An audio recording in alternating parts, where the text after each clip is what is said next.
Czechoslovakia, Albania, and Austria.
Om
clockwise and anti-clockwise, and then relax. Now we're going to stretch our hands out. So you're going to stretch one hand, pull it with the other, pull it with the other, and then repeat it on the other direction with the other hand.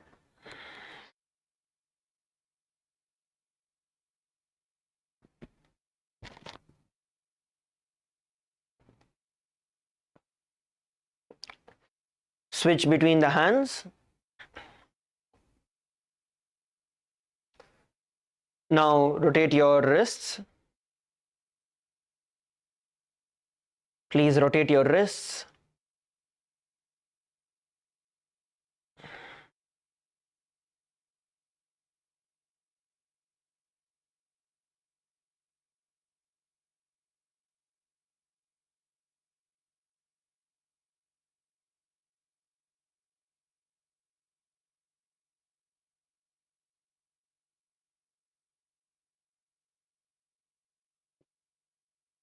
Rotate it on the other direction. And pull your wrist to the bottom. Turn your palms inward and outward and pull it. Try to hold it towards the tip of your fingers and pull it so you get a full stretch.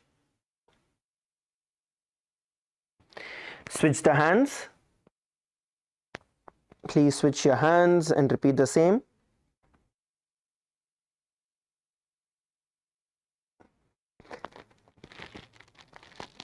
Now interlock your hands and raise it all the way above your head.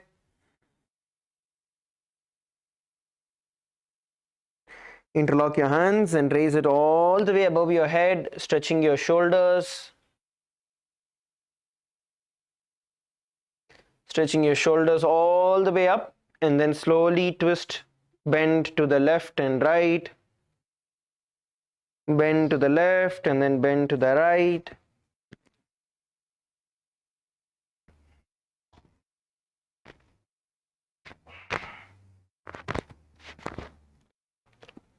Bend to the left and bend to the right.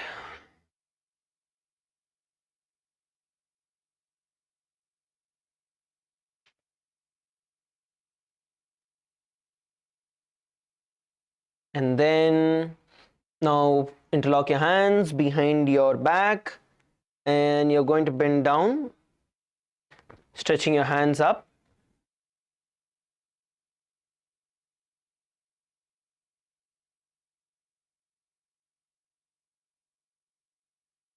And bend forward and down. Come on, stretch, stretch, stretch. Pull your hands as high as possible.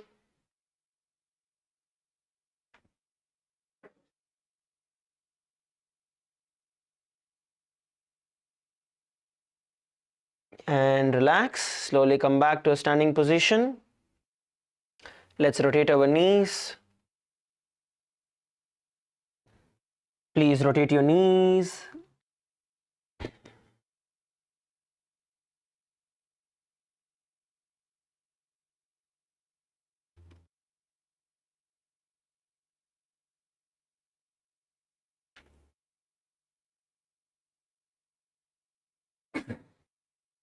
On the other direction.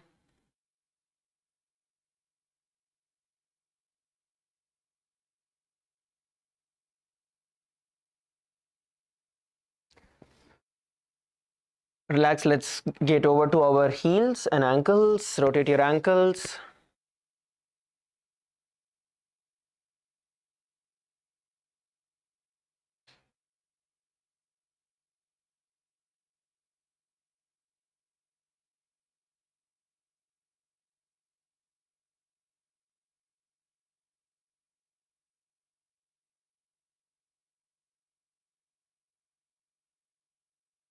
And on the other direction.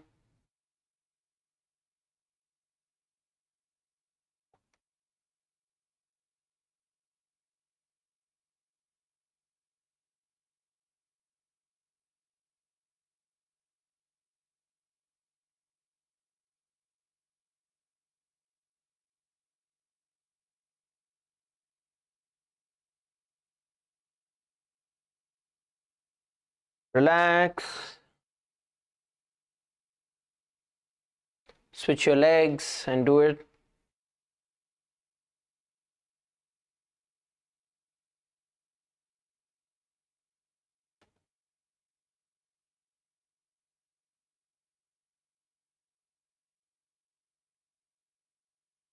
Okay.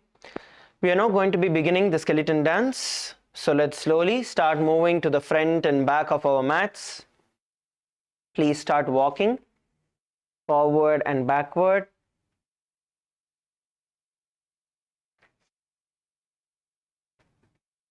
Start walking forward and backward.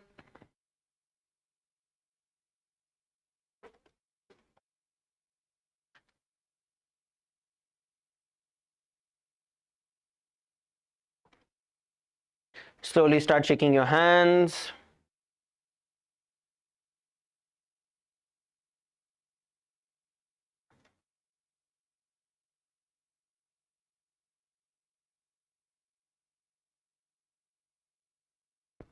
Now you're going to visualize yourself as a skeleton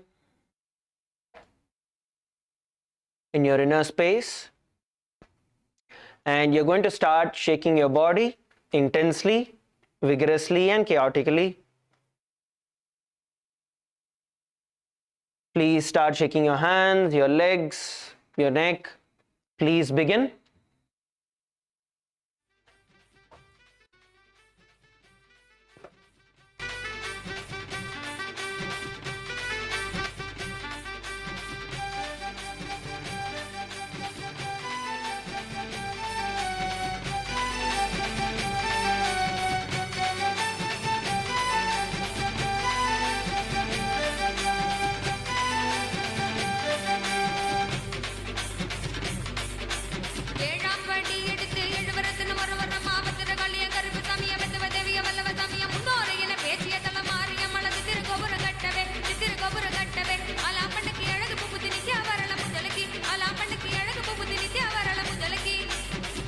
Come on, shake, shake, shake.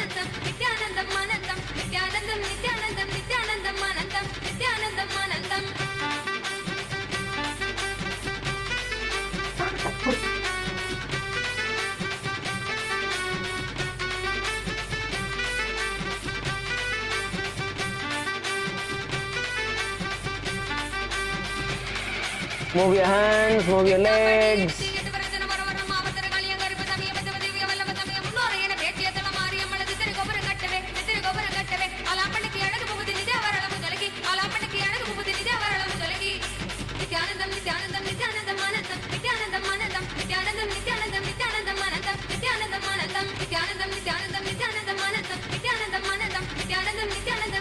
Come on, shake, shake, shake.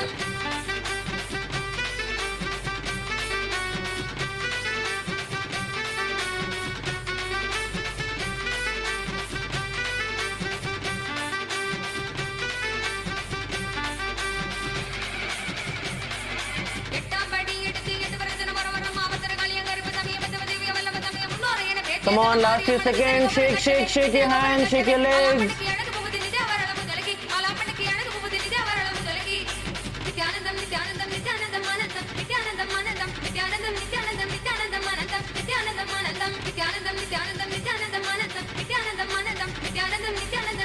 Shake your hands, shake your legs. Last 30 seconds. Shake, shake, shake, shake, shake.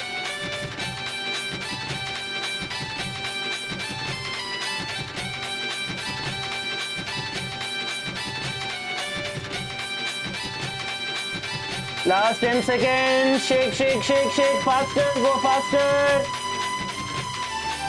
Shake your hands, your legs.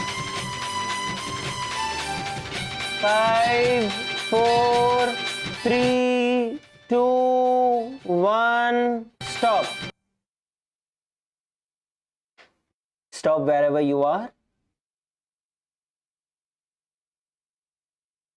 Inhale and exhale deeply.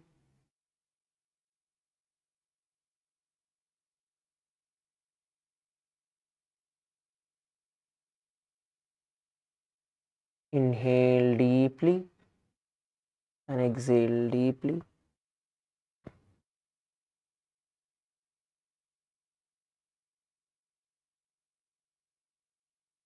Breathe in all the way from your knees. Visualize the breath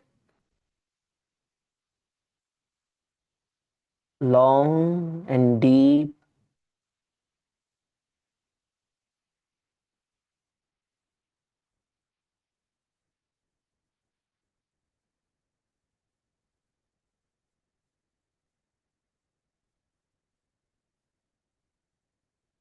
Moving all the way from your knees.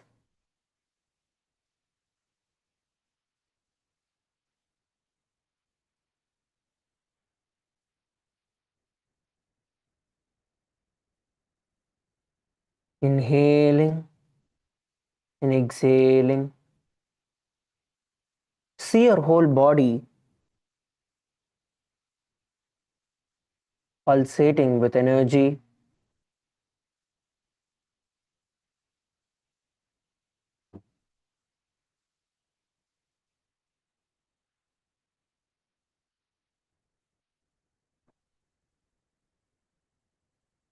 See your fingertips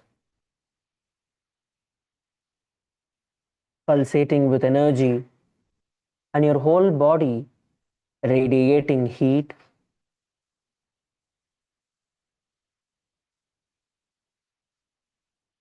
Breathe only through your nose and bring your breath under control.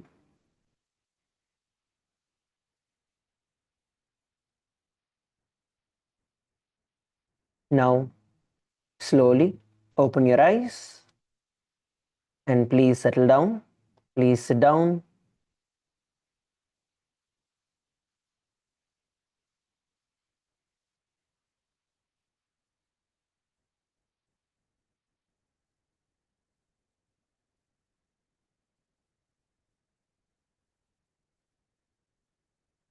Please settle down, adjust your mats and settle down.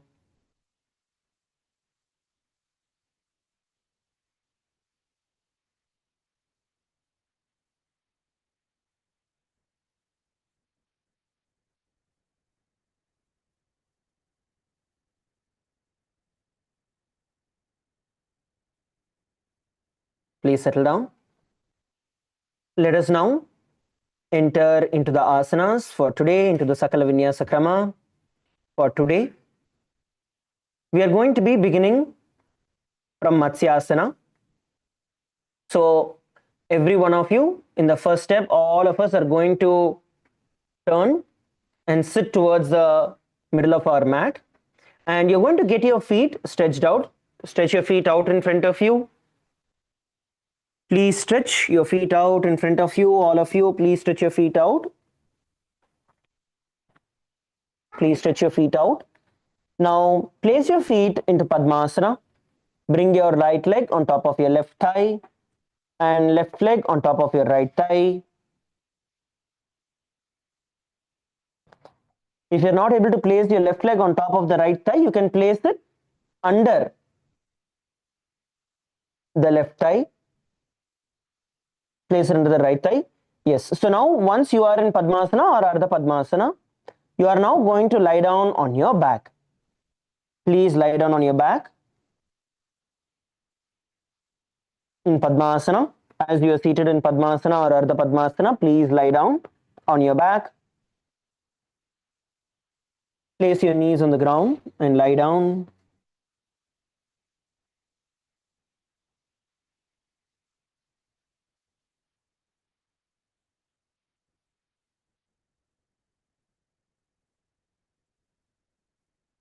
Now, place your hands behind your head. Hold on to your opposite elbows. Place your head on top of your hands. Hold on to your opposite elbows. Place your hands behind your head.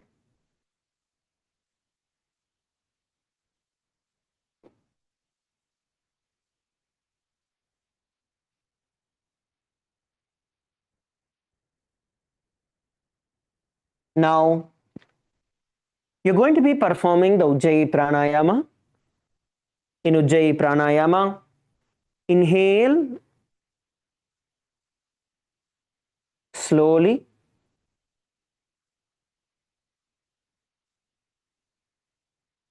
Through both your nose and your mouth. Visualize the breath going in all the way throughout your entire system, your body, and then slowly exhale through your nose.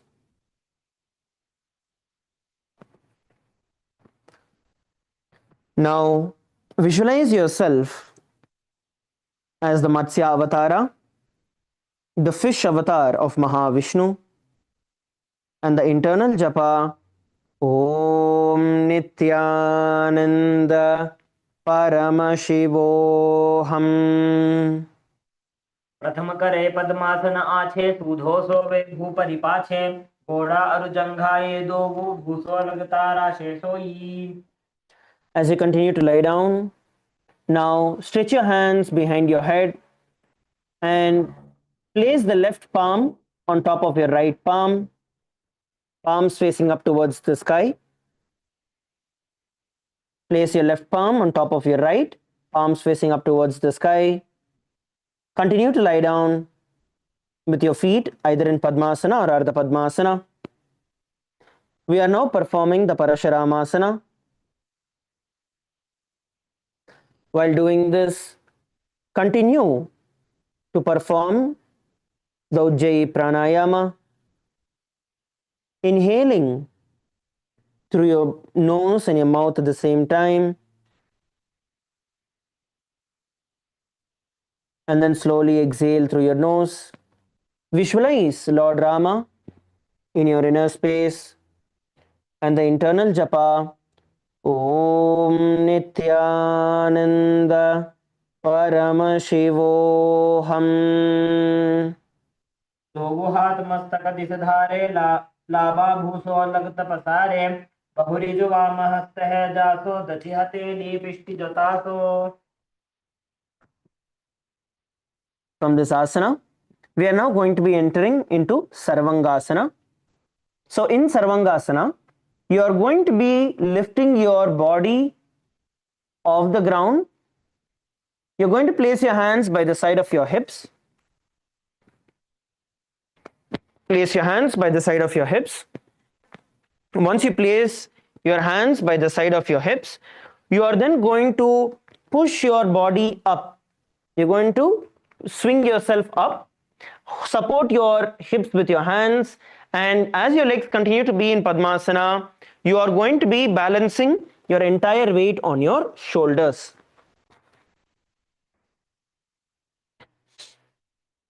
This is Sarvangasana.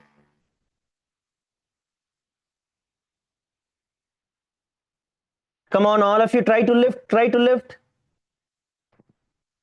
Put your feet into Padmasana or at least Ardha Padmasana and try to swing yourself towards the top from the ground. Alternatively, what you can also do is once you go up with your legs straight, then you can place your feet into Padmasana. So from the ground, as you're lying down from the ground, you can place your hands behind your hips and then get your feet up straight first. From there, bend one leg at a time, placing your feet into Padmasana or Ardha Padmasana and hold. You can perform it either way. Now, visualize Swamiji in your inner space and the internal japa Om Nithyananda Paramashivoham. अथवा क्षेत्र संक्षेपात् सर्वांगासनम् उत्तमम् यत्कृत्वा योगनिपुनो विद्याभिः पंडितो यथा. Relax. Come down on your back, stretch your feet out and lie down on your back. Lie down on your back. Now, the next asana we are going to be performing is going to be Vrishchikasana. So in Vrishchikasana, first what you're going to do is bend your left knee, place your left leg on your right thigh. Please bring your left leg on top of your right thigh.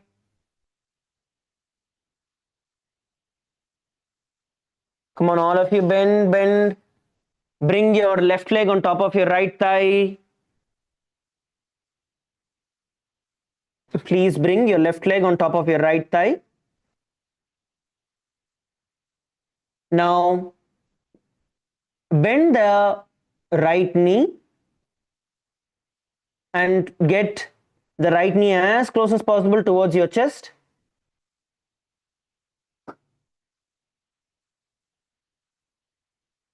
Hold the position here. Bend your right knee, getting your right knee as close as possible towards your chest. So your right foot is up in the air, knee is close to your chest. Now, from this position, you're going to extend both your hands behind your back, placing your hands like a hook. As you can see, you're going to cup your hand like a hook behind your head. Hold this position. This is Vrishchikasana.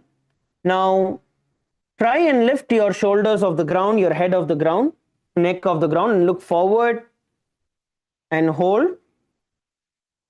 Visualize yourself as a scorpion in your inner space and the internal japa.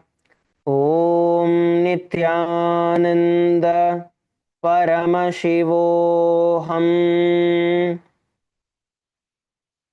प्रथमशयन सूधो शीर्षके शिके सन्धि सुदाखे कचशीष उर्धकर राखे. Relax. We are now going to be performing Vrishchikasana on the other side. So stretch your feet out. This time you are going to bend your right leg and place it on your left thigh. Bend your right leg, place it on the left thigh. Please bend your right leg and place it on the left thigh.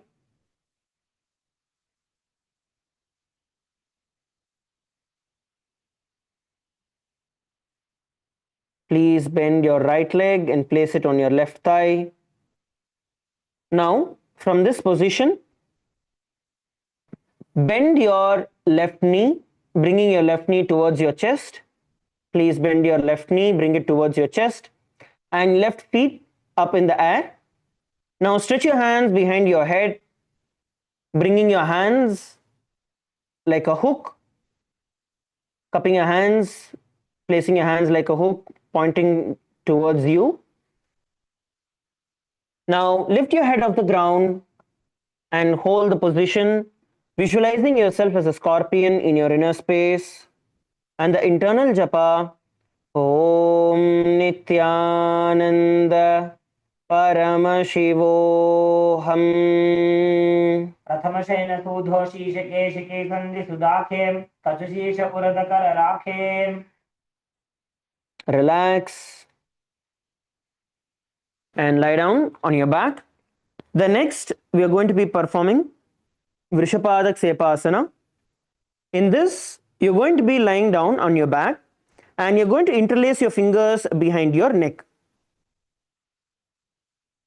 Interlace your fingers behind your neck. Come on, all of you, interlace your fingers behind your neck. Interlace your fingers behind your neck. Now, we are going to be doing the cycling.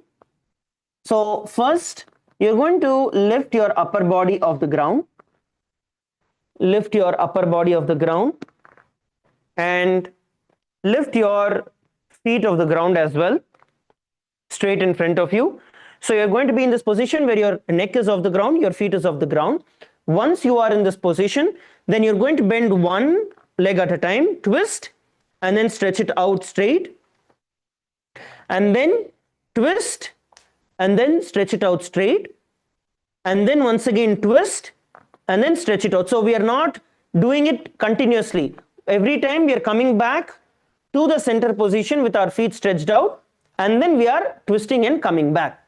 So this is how we are going to be doing this asana. So you're going to do this alternatively.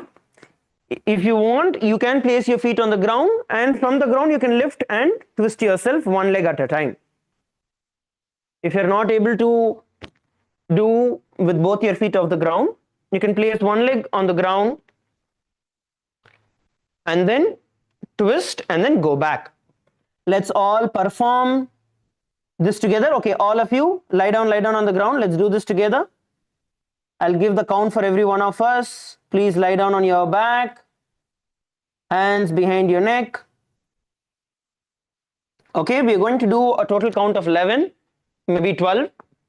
Ready? 3, 2, 1. Start. 1 and stretch out. 2 and stretch out. 3 and out.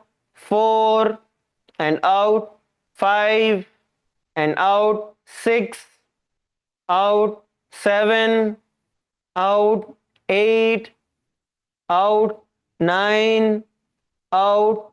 10 out. Last two, come on. 11 out. 12 and out. Relax. Now visualize Swamiji in your inner space with the internal japa.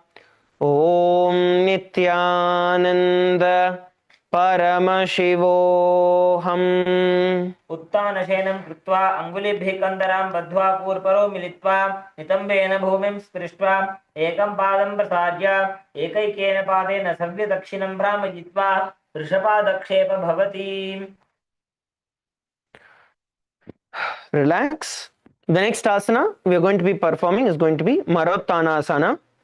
Now, as you're lying down, you are now going to lift one leg at a time, bring it as close as possible towards your ear, and then stretch it back, placing it on the ground, and then lift the other leg, get it as close as possible towards your ear, and then stretch it out. So this is Marottanasana. So you're also going to be lifting your head off the ground. So when your knees are coming upright, one knee at a time, you're going to also try and get your ear, your face, your ear as close as possible towards your knee, and then you stretch your feet out one leg at a time. Ready? Your hands are by the side. You can take the support of the ground. You can place your palms on the ground.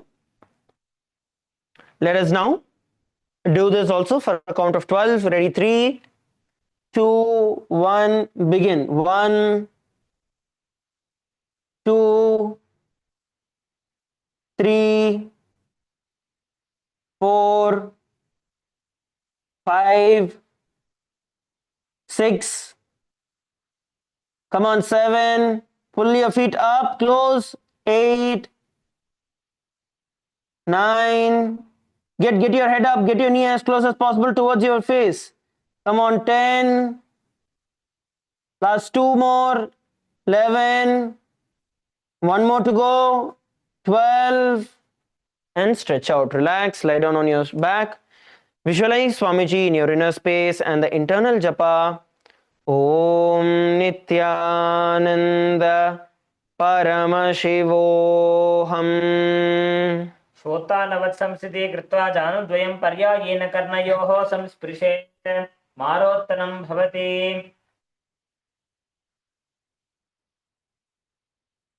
Relax. Just inhale and exhale.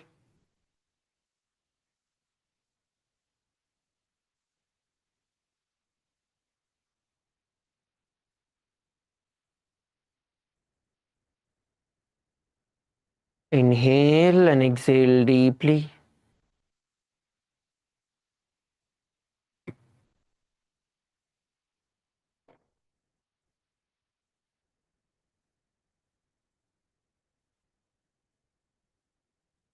Get your breath to a normal.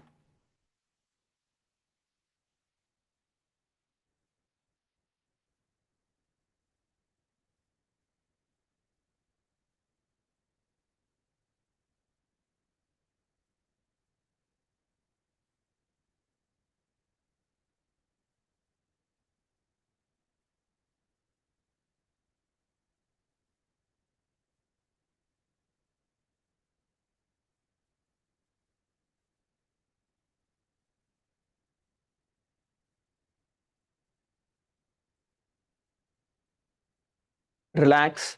So now let's enter into the next asana. The next asana is going to be Brakasana. So from the lying down position, you're going to be rolling yourself, coming to a standing position, and then back.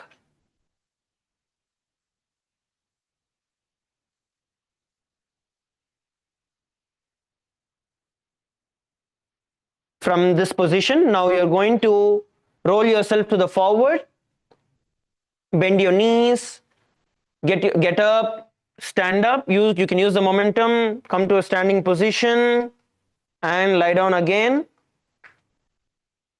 and repeat the same from a lying down position. Stand up and lie down again. This is Brakasana. Let's all perform the Brakasana. Kailasa Kashi female team, come on, do it. Get up, get up, get up, get up, start doing. Yes, all of you do it. Antigua team, come on, every one of you. Stand up and lay down, stand up and lay down. As you're doing this, you're going to visualize yourself as a wolf in your inner space. And the internal japa, Om Nithyananda Paramashivoham. अथ उत्तानशयनं कृत्वा पादतलाभ्यां भूमिं धृत्वा उत्तिष्ठेत् वृकासनं भवति. Relax. The next we are going to be performing Luthasana. So in Luthasana, so what we did right now, we got up, right? So instead in Luthasana, you're going to start off from a seated position. So you're going to come to the very front of your mat.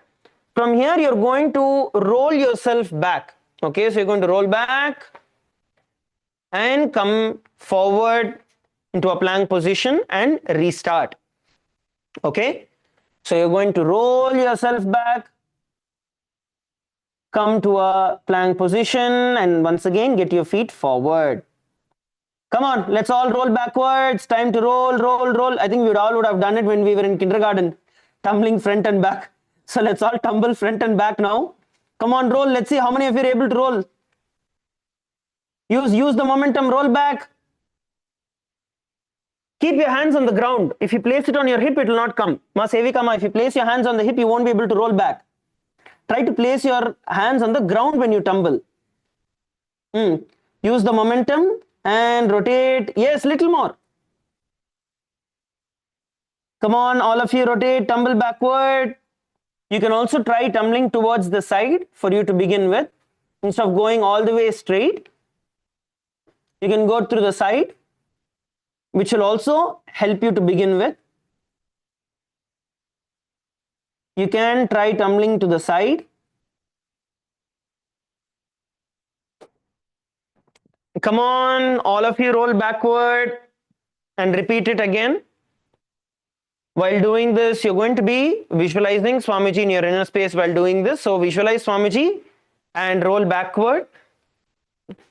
Come back to the starting position and repeat. Come on, rotate, rotate, rotate. All the acharyas who are there, you can just give them a slight push so that they rotate. At least every one of you should do at least one rotation. All the acharyas on the ground, make sure everyone rotates at least once. Even the participants, if you have rotated, you can support the person beside you to rotate at least once. Come on. I didn't see every one of you rotate. Ma Shobhima, did you roll? Ma, I didn't see you. Come on, roll, roll, roll backwards. Now, visualize Swamiji in your inner space and the internal japa. Om Nithyananda Paramashivoham. उत्तानशयनं पादौ शिर उल्लङ्घ्य भूमौ स्थापयित्वा युज्यं भूयाति युज्यं शयनं पृष्ठं भूमौ निधाय पुनः पुनः पर्यायेन कर्तव्यं लूढासनं भवति. Relax. Yes, relax. Now lie down on your stomach. Please lie down on your stomach, all of you.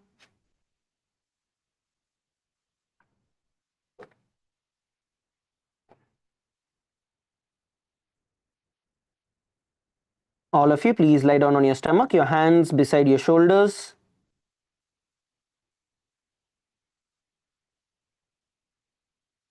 Hands beside your shoulders. Please lie down on the stomach. Now, make sure your toes are pointing outward. Make sure that all your toes are pointing outward. Feet together, toes pointing outward. Palms beside your shoulders.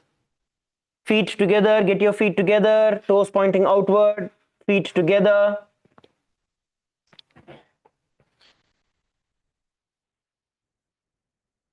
Now, in Saratasana, you're going to contract your lips, and while inhaling, you're going to make a whistling sound. As you inhale,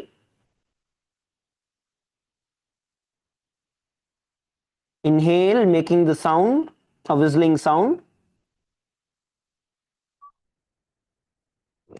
and then slowly exhale.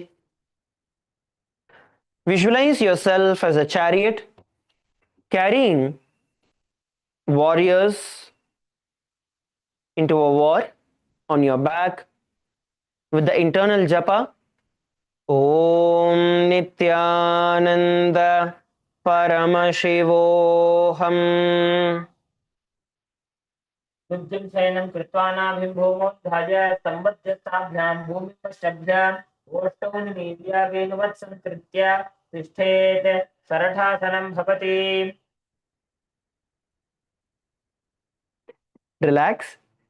So now from the Saratasana, what we are going to do is we are going to enter into the Level-1. So you are now going to lift yourself up into a plank position. From here, you're going to jump both your feet forward and then once again jump both your feet backward. So you're going to jump forward and backward in the Level-1.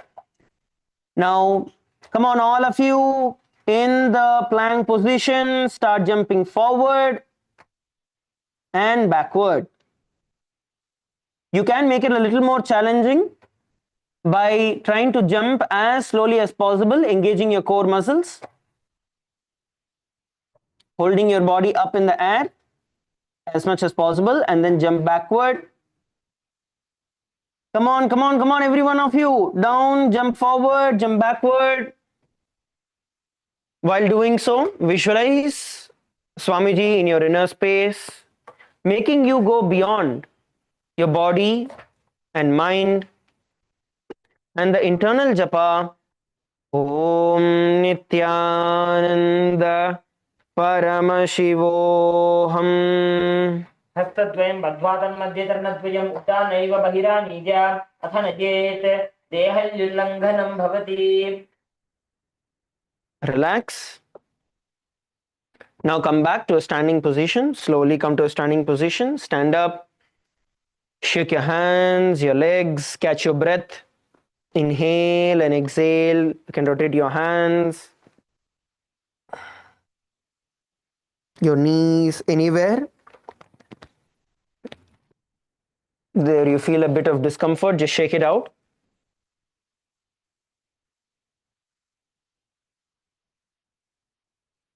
Just shake it out.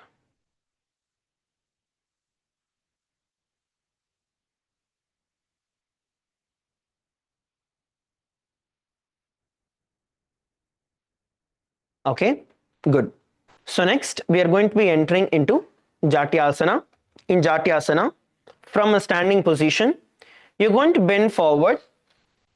Place your palms in front of your feet. Place your palms in front of your feet and walk forward and backward. While walking forward and backward, you're going to visualize yourself as an elephant in your inner space and walk forward and backward. If you're not able to touch the ground, that is fine.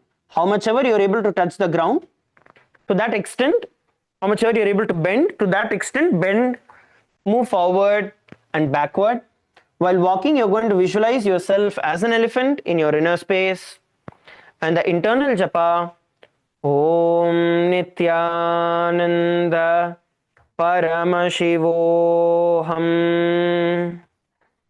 अथ जात्यासनं वक्ष्ये येन जातिस्मरो भवेत् हस्तान्द्रिभूमौ च गमनम् आगमनं ततः. Slowly come to a standing position. Please stand up. We are now going to be performing the Lolita Karana. So let's enter into the Aramandi position, which is the base for performing the Karana. Heels together, toes pointing outward. Please place your heels together, your toes pointing outward. Toes pointing outward. Now bring a slight bend in your knees.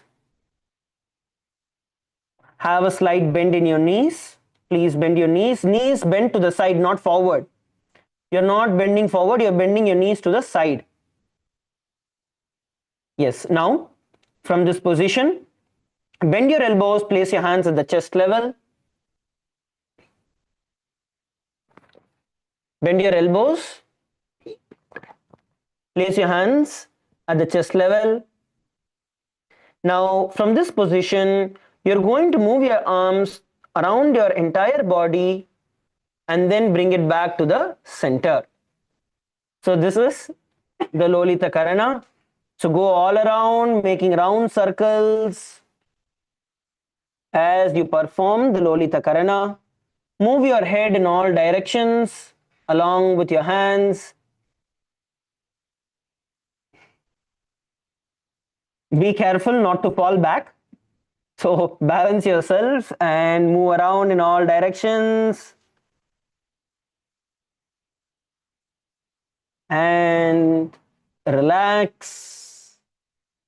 Yes, relax. Good. Now get your feet together. We're going to be entering into Sarpasana. Stand straight, stand still. Bring your feet together, your hands beside your shoulders.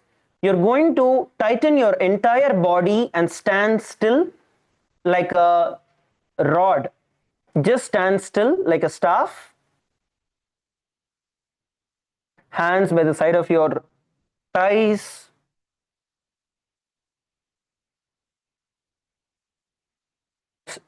Hold on. Your hands, your palms should touch your thighs. Palms strictly touching your thighs. Fingers pointing outward.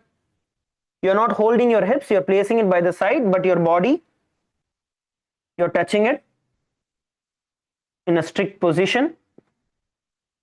Now visualize your feet tied together by a rope and the Kundalini Shakti raising up through your entire spine like a snake curling up through your spine as you perform the Sarpasana.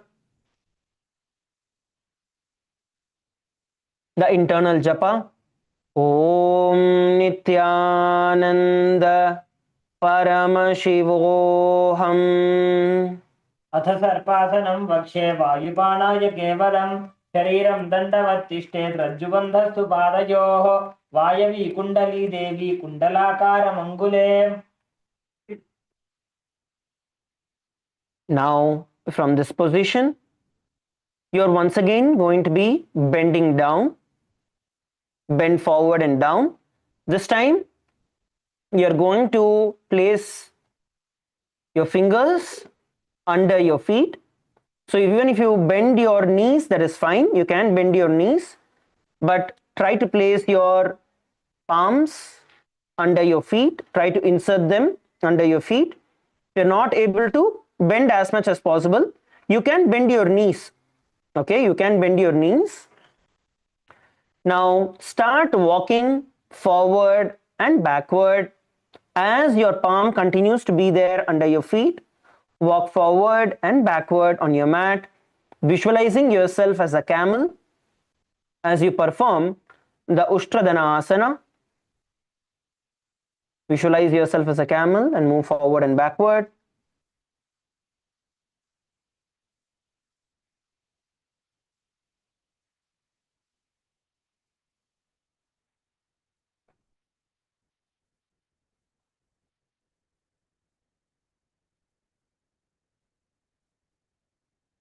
Now have the internal japa. Om Nithyananda Paramashivoham. पुष्टिकनिष्ठिका प्रदेशेन भूमौ निधाय उपरि पादतले संस्थाप्य. Now slowly come back to a standing position. The next asana we are going to be performing is going to be Ashvasana. Now, once again, similar to the previous asana, you're going to bend down and forward and place your hands from the sides of your feet. Okay, earlier we placed it from the front of our toes, right? So this time we are going to place it from the sides. Okay, you're going to hold on to your feet from the side. You can bend your knee. Place your palms from the sides of your feet. Now you're going to visualize yourself as a horse in your inner space and move forward and backward, visualizing yourself as a horse. Please move backward and forward. Do it slowly so you don't slip and fall. You don't lose balance.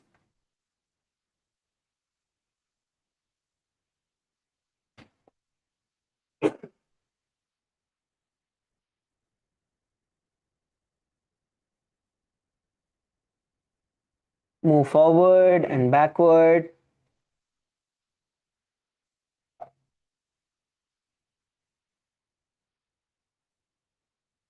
Now, while doing this, have the internal japa.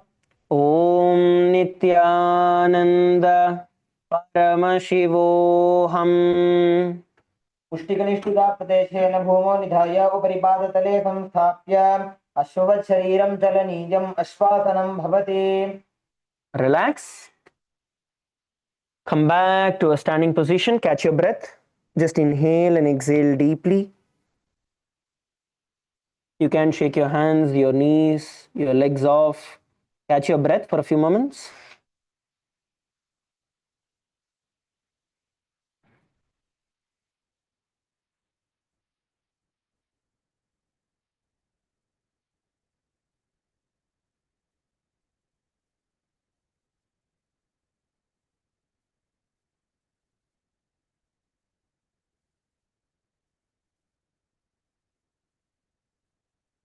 Now, from this position, we are going to be entering into the Kapotanitakasana.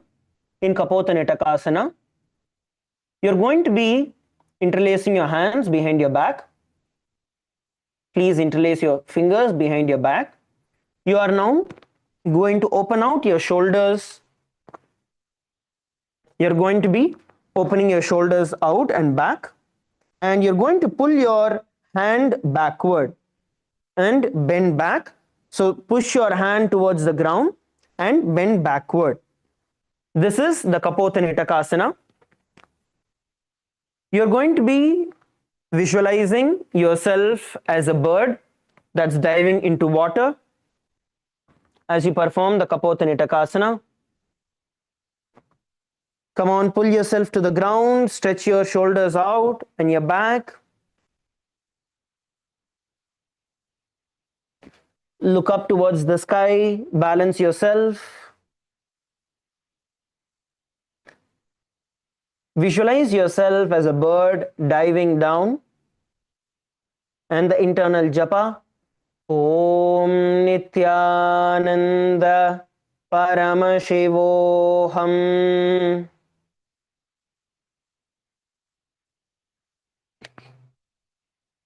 पादतले भूमौ निधाय पृष्ठभागेन हस्तौ जङ्घापर्यन्तं नीत्वा कपोतनिटकं भवति.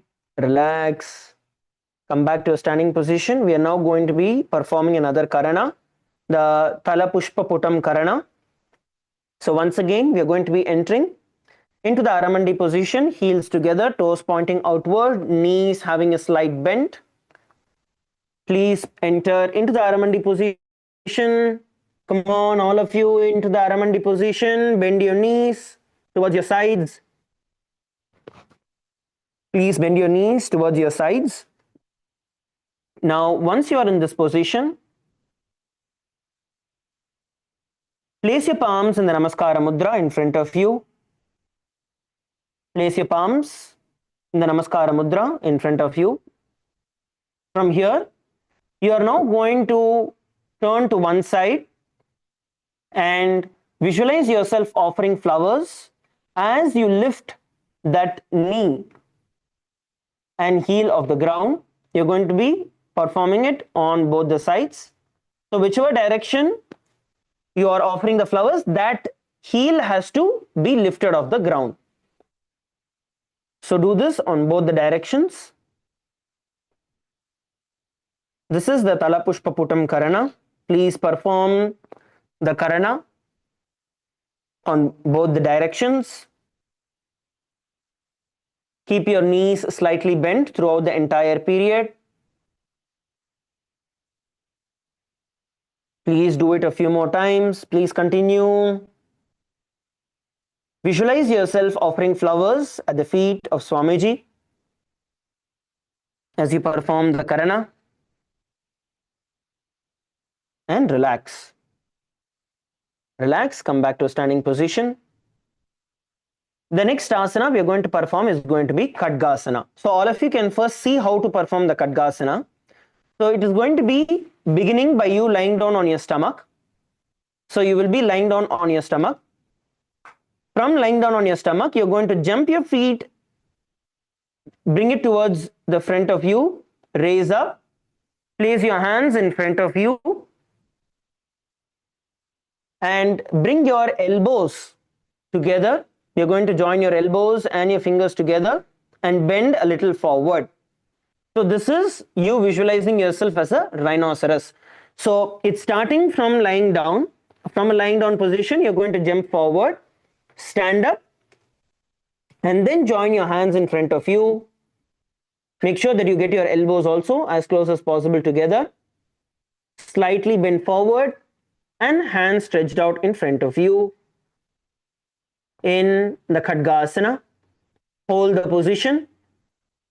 Once you jump up, place your hands in the position. You're going to hold it there. Visualize yourself as a rhinoceros in your inner space, and the internal japa, Om Nithyananda Paramashivoham. पाततलाभ्यां भूमिं वष्टभ्य उत्तिष्ठेत् भवति. Relax. The next asana we are going to be performing is going to be Uttanottanam, which is full squat. So now you're going to stand, have a slight gap between your feet. Please come to a standing position. Make sure you have a slight gap between your feet. You're going to go all the way towards the ground as much as possible and then come back to a standing position. So this is Uttanottanam.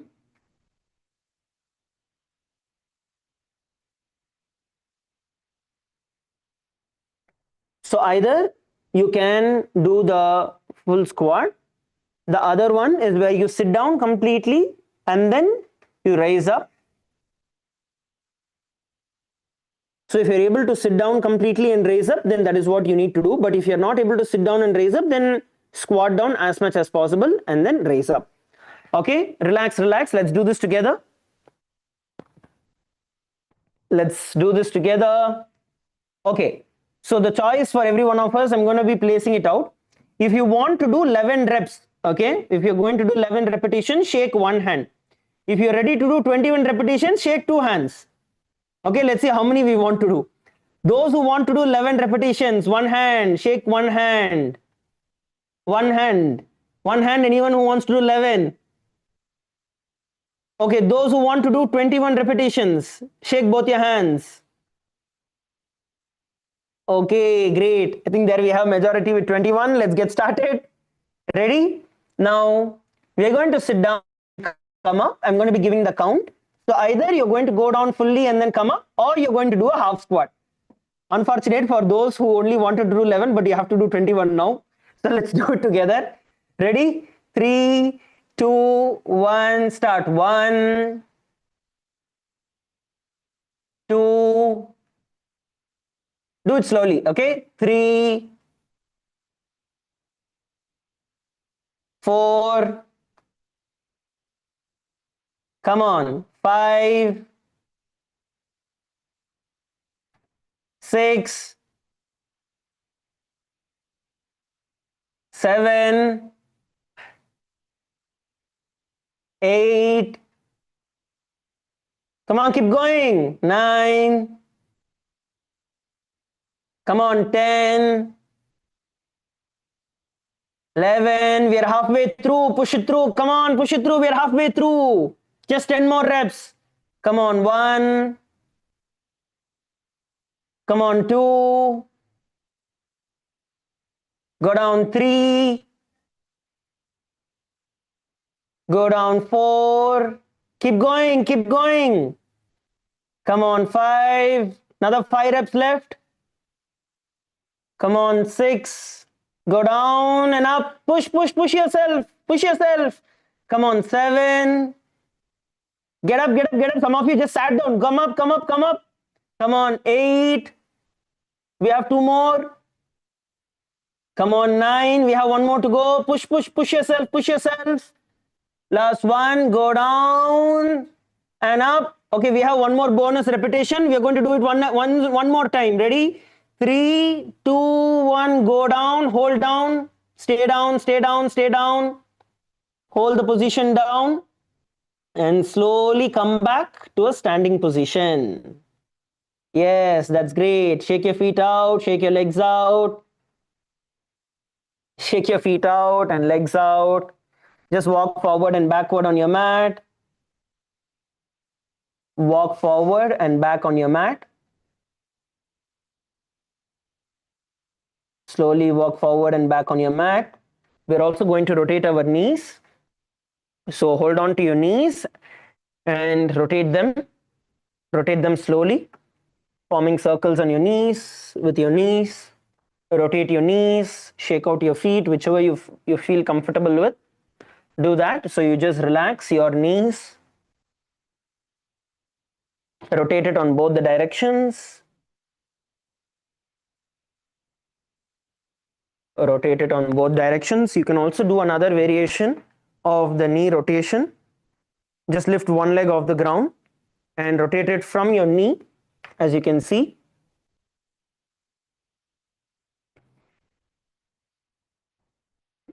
Clockwise and anti-clockwise direction. And the other leg.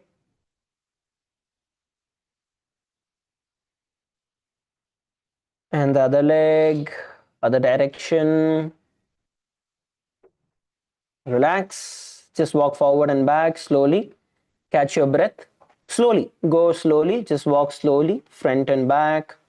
In a relaxed way.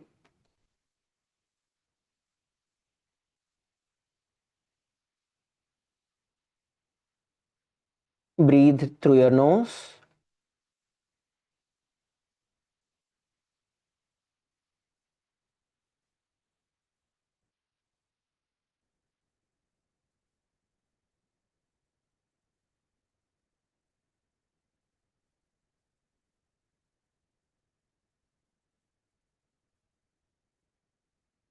Relax. All right.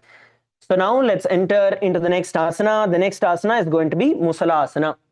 In Musalasana, you're going to be raising your hands all the way up towards the sky, and you're going to jump up, trying to reach the sky above you. Visualize yourself as a mace while doing it.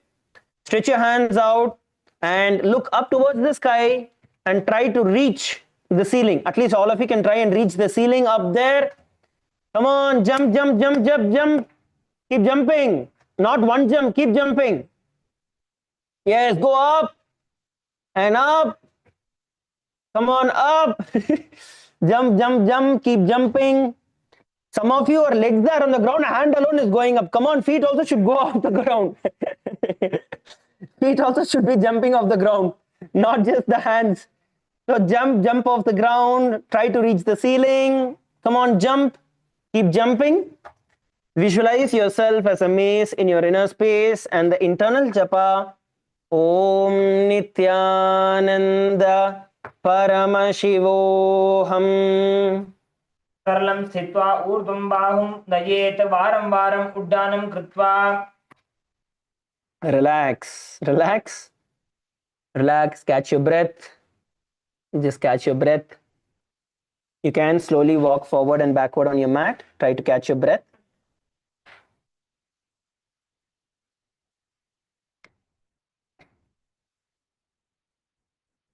Inhale and exhale deeply through your nose.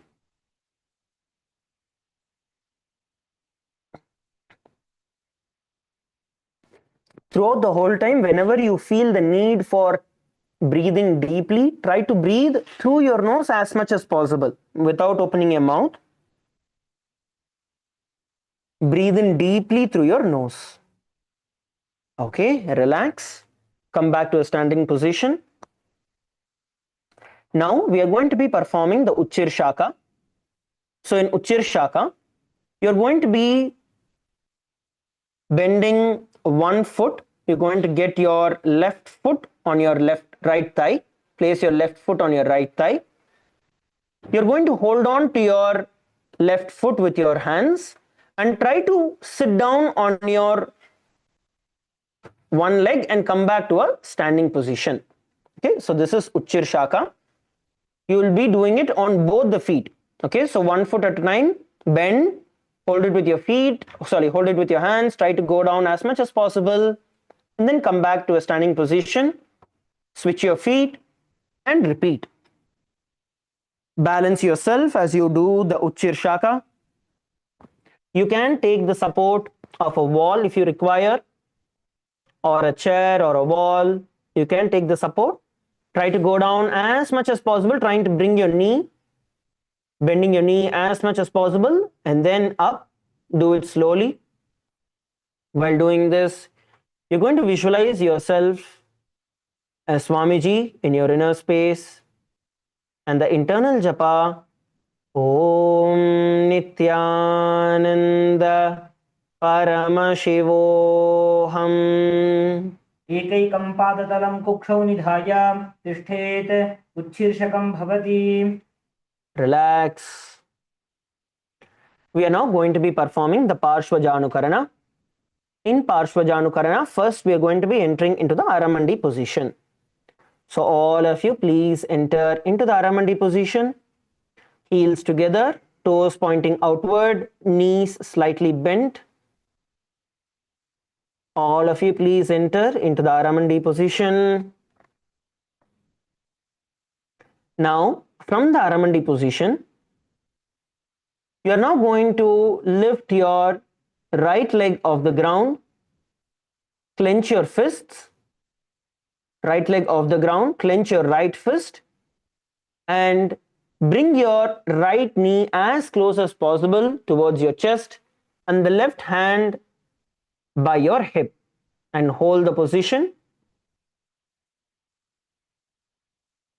Hold the position. This is Parshvajanukarana.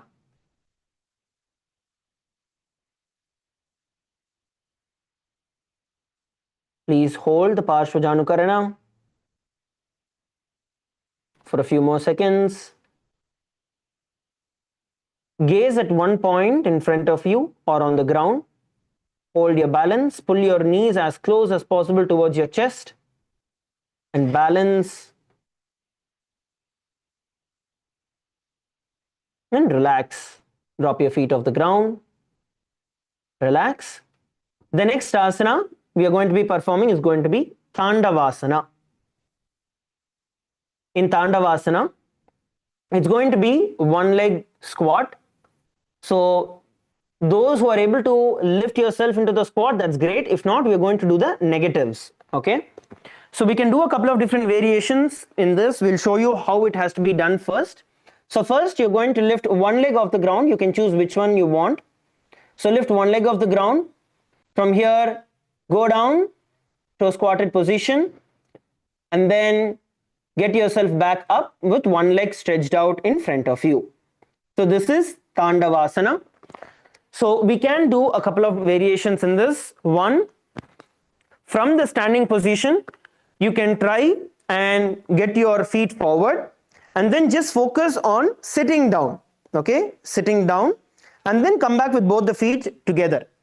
Okay, so these are the negatives. Okay, so you can stretch one feet out, go down slowly, and then come back with both your feet up. So this is one variation of doing it. If this is also difficult for you, you can slightly just lift one knee off the ground. Try to sit down in the same position itself. Try to sit down and then again get up. Instead of keeping your legs stretched out in front of you, you are going to keep the knee bent but go down and up. Okay. So let us now choose which variation we want to do, and let us do this. I'm going to leave this at our own pace. Okay, I'm not going to give you a count on this. So you can choose, but do at least 3 repetitions. Okay, at least 3 times. You're going to go down and then get yourself up. Try the leg stretched out variant. It's not actually that hard. Okay, try the leg stretched out variant. It's not that hard. So at least do it 3 times. Okay, keep going. While performing, you're going to visualize Paramashiva in your inner space, fiercely dancing, and the internal japa, Om Nithyananda Paramashivoham. एकेन पादेन स्थातव्यं ताण्डवासनं भवति. Relax. Relax, relax. Come back to a standing position. Now the feet that you had stretched out, you're going to be bending that and placing it on the inner thigh, the opposite inner thigh. Bring your heel to the opposite inner thigh. So if you last time stretched out the right leg, then you're going to bend the right leg and place it on your inner thigh of the left leg. Place your palms by the side of your hips. One hand, the hand that is bent, sorry, the knee that is bent, you're going to place that palm behind the hip, behind the knee. Yes. Hold the position, balance yourself here. We are now performing the Brahmanasana. In this position, you're going to visualize yourself being blessed by Lord Brahma in your inner space. And the internal japa, Om Nithyananda Paramashivoham. ब्राह्मणासनमावक्षे यत्कृत्वा ब्राह्मणो भवेत् एकपादमुरौ दत्त्वा तिष्ठेत् दण्डाकृतिर्भुवि. Relax, drop your feet off the ground. The next asana we are going to be performing is going to be Garudasana 3. So in Garudasana 3, once again, you're going to balance yourself on the left leg and then lift your right leg off the ground and rotate it around the left knee. Rotate it around the left knee. Now, rotate your right hand on top of your left and hold the position. This is Garudasana 3. Try to balance in this position. Come on, twist your feet also. Twist your feet also.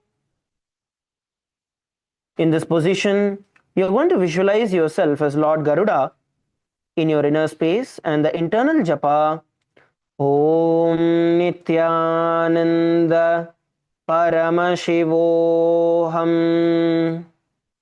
उत्तानकूर्मपीठं च सैन्धद्गारुडमेव च वातायनं गोमुखं च भारद्वाजं त्रिविक्रमम्.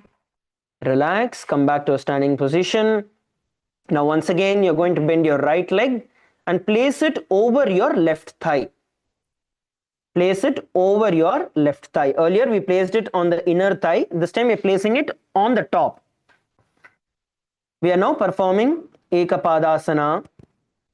So bend your right leg, place it on your left thigh. Place your palms by the sides of your hips. Stand still. Stand still. Bring your gaze to a point in front of you and hold yourself in the position.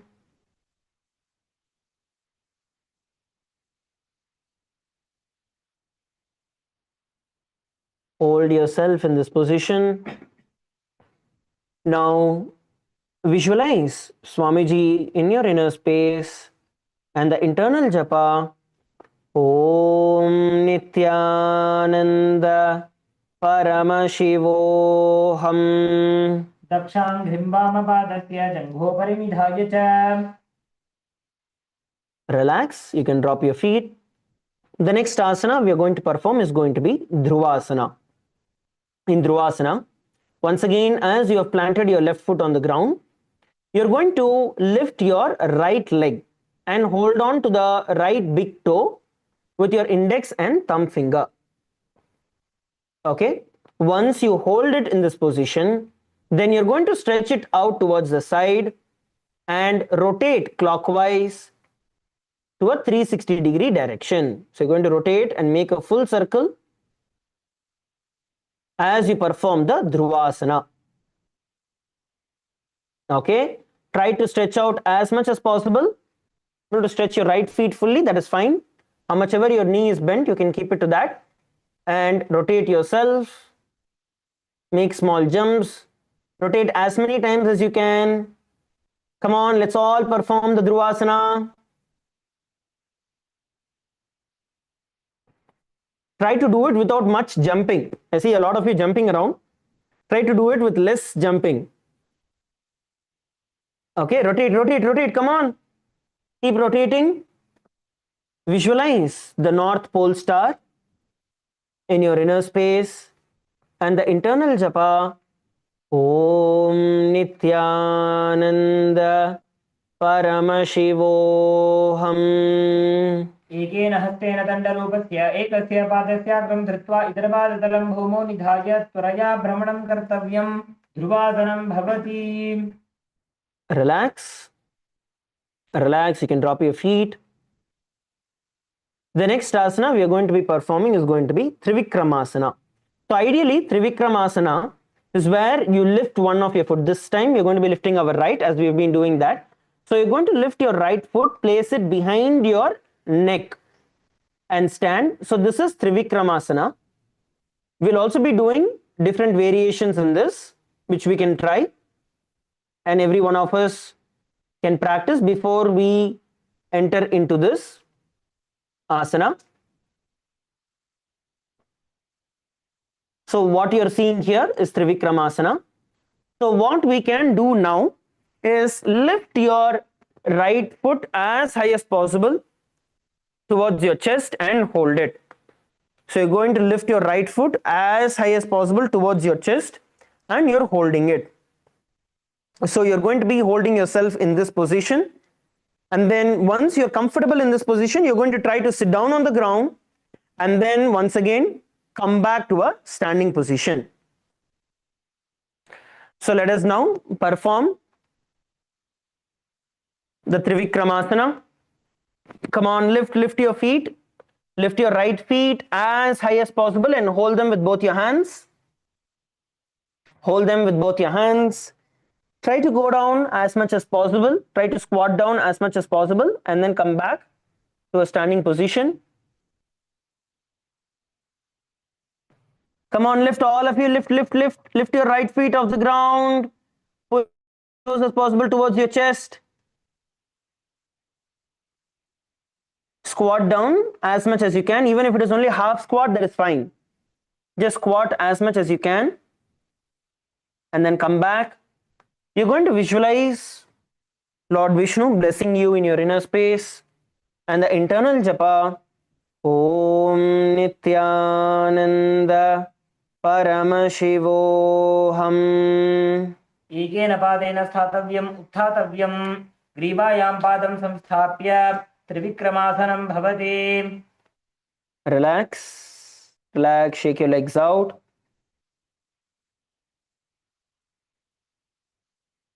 Shake your legs out. Relax your feet. Shake your legs out. Just walk a bit to the front and back. Please come back to a seated position. Settle down.